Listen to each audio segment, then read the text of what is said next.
Hi, this is Chapter 3, Assessing Children's Health. So I'm going to go over this lecture and PowerPoint with you. Okay, so first, health information. So information about a child's health is available in many forms and a variety of sources. So we're just going to take a look at each source and what type of health information that you as a child care provider, teacher, should have. So with the health information, it can be used, this health information that's gathered could be used to assess and monitor a child's health, over time. For example, if a child has asthma, it's good definitely to know as a teacher, a person who works with children, to really assess and monitor them, during the day, how they are, do they need an inhaler, etc. Also, it identifies developmental problems. It formulates intervention plans. Health information could also, you can make referrals and work with service providers and evaluate a child's progress. So gathering health information, developmental information is good to work with parents if there comes a need to discuss maybe some developmental delays that you may see. Again, gathering this information is very important. So children's health history.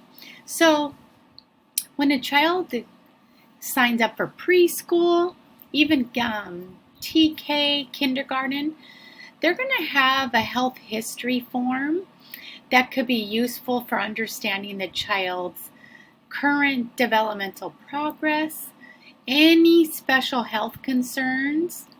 Also for preschool, they really show like daily habits and preferences such as eating and sleeping patterns, and even words they use for sleep. So it's good to know all of these health histories, especially for preschool, toddler, infant teachers, just to make sure they know about their habits and preferences of sleep and eating, and also to get a concept of the family. So medical and dental records will also be provided. So a complete physical form and immunization record are required for admission to early childhood and public school programs in most states. In California, yes, you need to have your immunization record updated to be able to go to school, and this should be provided. Also, height, weight, and BMI measures provide reliable information about a child's growth and well-being. Next, sensory system assessment. So we're going to talk about our senses and how children learn primarily through their eyes, ears, nose, hands, and mouth. So we as teachers want to make sure that the sensory system is working appropriately. Children could see, hear. Again, they use all these senses to learn. Okay, so we want to look at that. Teachers see children functioning in a variety of situations and can observe behaviors that may indicate a sensory problem. So again, teachers sometimes are in the best place to really observe and assess children because they are working with children at the same age usually. So they could actually monitor and see if there's any developmental delays, maybe in speech, any sensory problems. So this is a good tool to use. And then vision. What behaviors might suggest that an infant or toddler may be experiencing a potential vision problem? So again, you'll see checklists, and that is in your textbook or your ebook.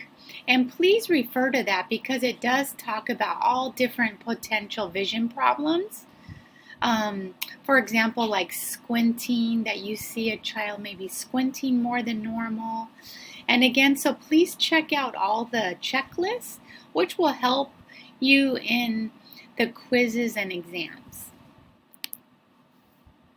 And again, here's some other common vision disorders.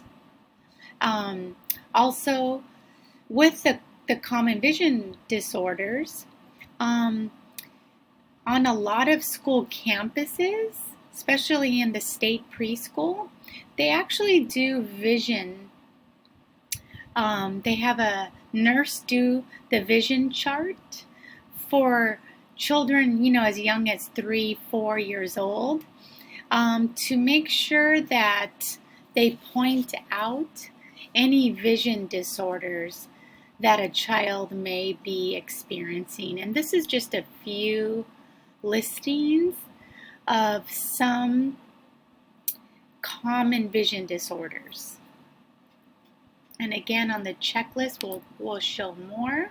Hearing also is extremely important. So, what behaviors might indicate a potential hearing problem?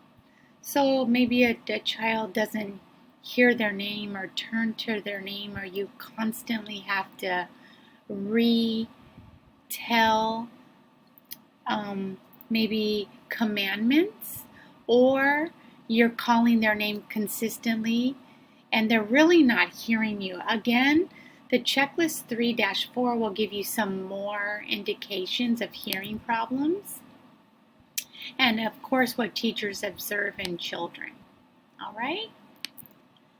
And then common hearing disorders. Again, there's a list of common hearing disorders that interfere with the ability to hear.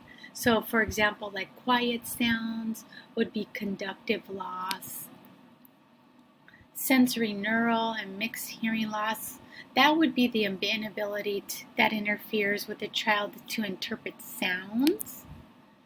And hearing disorders, so what modifications and instructional methods can teachers implement in the classroom to help teachers have hearing impairment? So if a child has a hearing impairment, what could you do? Think about it.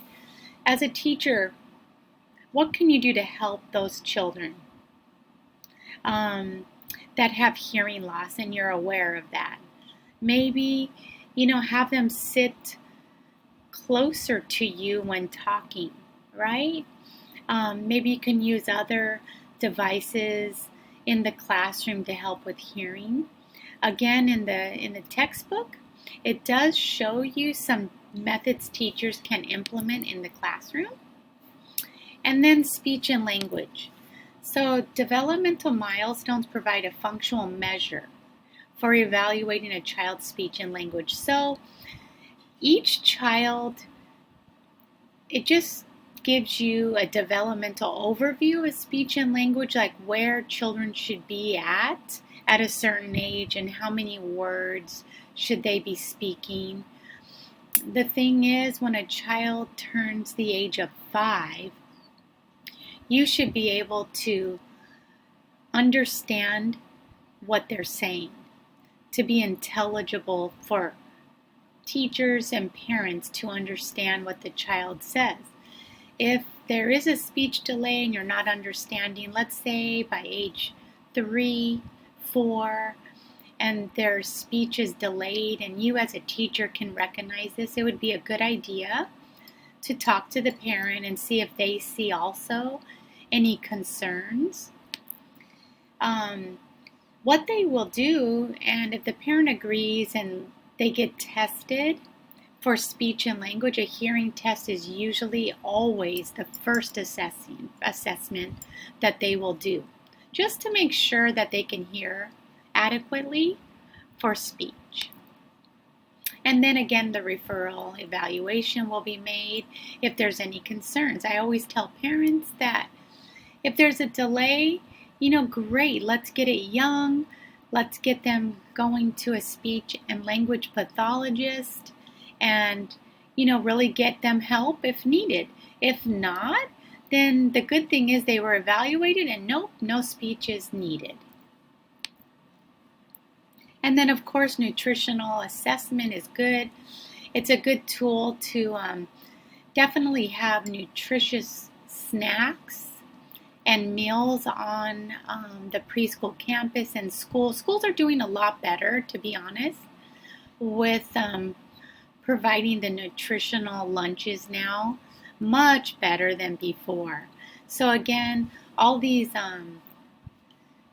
measurements, BMI, and any additional information that you get is very beneficial to you as a teacher.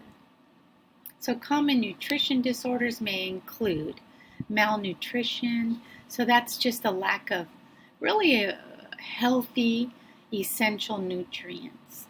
Okay. Obesity is becoming a larger problem today with kids, mainly because we're sedentary lifestyle now. We don't move enough. Kids definitely need to move a lot and eat, of course, healthy, nutritious foods. So again, obesity is on the rise in California as well as other states. And so what are some ways that we can help the obesity epidemic? So think about it. What are some ways that you as a teacher, even as a parent, could help your child really move? Think about that.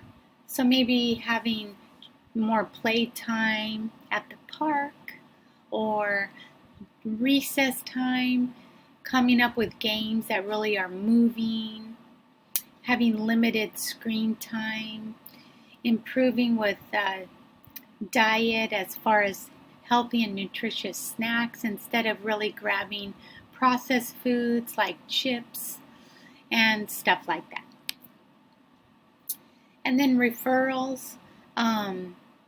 So again, when you make a referral, you want to talk to the parent, and really the parent and the school is the bridge between the child, which will help the evaluation and referral process and really get the support and effort through the whole team. Okay, so it's really good to talk with parents often and see if there's any developmental concerns and then talk with them.